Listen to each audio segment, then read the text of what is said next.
రాష్ట్రంలో కూటమి ప్రభుత్వం ఏర్పడిన తర్వాత మొట్టమొదటిసారిగా విశాఖ వచ్చిన ప్రధాని మోదీ ఉత్తరాంధ్ర ప్రజలను తీవ్రంగా మోసగించారని, మోదీ ఒక దేశద్రోహి అని వామపక్ష పార్టీల నాయకులు ఆరోపించారు. విశాఖ సాక్షిగా మోదీ మరోసారి ద్రోహం చేశారని పడ్డారు. ఈ మేరకు విశాఖ జగదాంబ జంక్షన్ వద్ద వామపక్ష నాయకులు నిరసన. విశాఖ స్టీల్ ప్లాంట్ ప్రైవేటీకరణ ఉపసంహరణ, సొంత మోడీ ఇనుప గనుల కేటాయింపు, అలాగే ఈ మేరకు విశాఖ జగదాంబ జంక్షన్ వద్ద వామపక్ష నాయకులు నిరసనకు దిగారు.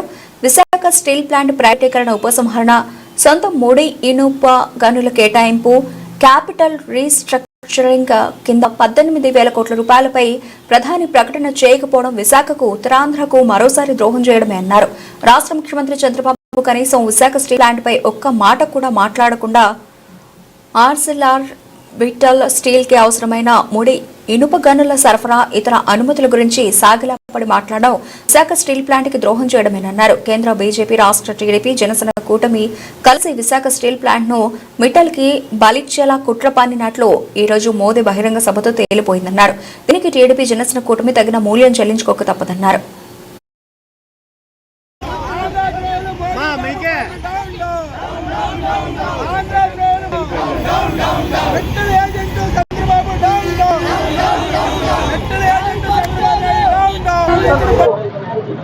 విశాఖపట్నంలో ఎంతో ఆర్భాటంగా చంద్రబాబు నాయుడు, పవన్ కళ్యాణ్ కూటమి ప్రభుత్వం నిర్వహించిన మోడీ సభ ఆంధ్ర రాష్ట్రానికి, విశాఖపట్నానికి తీవ్రంగా ద్రోహం చేసేదని వామపక్ష పార్టీలు భావిస్తూ ఉన్నాయి.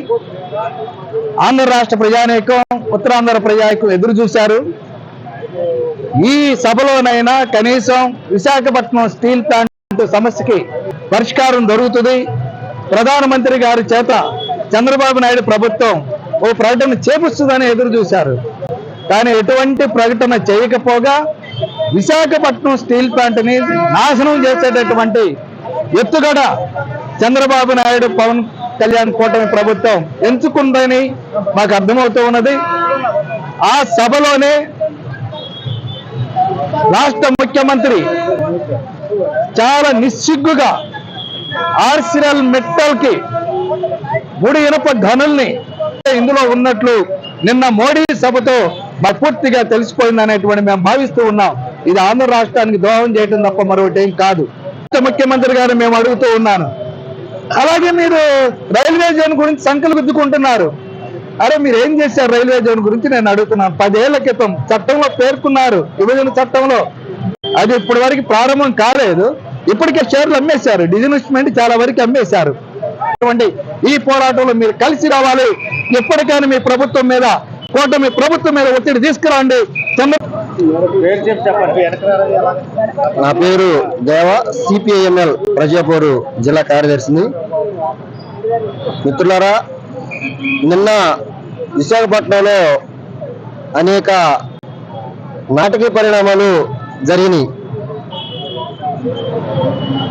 గత వారం రోజుల నుంచి మొత్తం అటు అధికారులు, కూటమి పాలకులు మొత్తం కూడా ఆంధ్ర యూనివర్సిటీని వాళ్ళ గుప్పిట్లో పెట్టుకొని నరేంద్ర మోడీ గారు వచ్చి ఈ ఆంధ్ర రాష్ట్రానికి ఏదో ఉద్ధరిస్తాడని పెద్ద ఎత్తున ప్రగల్భాలు పలికి ఒక మోసపూరితమైనటువంటి విధానాలతోటి నిన్న ఒక సభ నిర్వహించారు.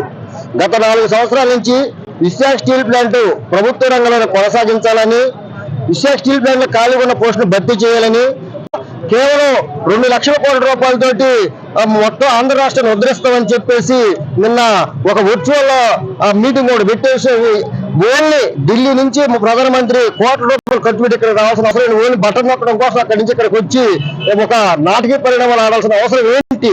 మేము ఆంధ్ర పార్టీలుగా స్టీల్ ప్లాంట్ ప్రైవేటీకరణ జరగకుండా మీరు ఆపండి, ప్రభుత్వం కొనసాగించాలని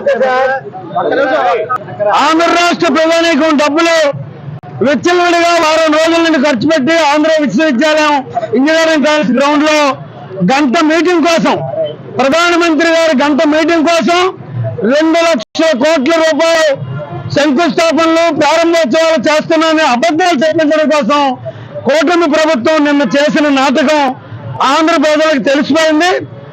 మాత్రం 4.5 సంవత్సరాలుగా విశాఖ ఉక్కు కర్మాగారాన్ని ప్రభుత్వ రంగంలో కొనసాగించాలని డిమాండ్ కానీ, సొంత గనులు కేటాయిస్తామని కానీ, చైల్లో వెలిగించేస్తామని కానీ ఏమాత్రం మాట్లాడకుండా నిస్సిగ్గుగా ఆయన టాటా చెప్పుకొని వెళ్ళడం, ఆయన మహాత్ముడు, బాగా ధనవంతుడు, గొప్ప నటుడని వీళ్ళిద్దరూ పొగడం, వీళ్ళిద్దరిని ఆయన పొగడానికి ఇన్ని డబ్బులు ఖర్చు అవసరమా అని వామపక్ష పార్టీల తరఫున మేము ప్రశ్నిస్తున్నాం. ఎక్కడ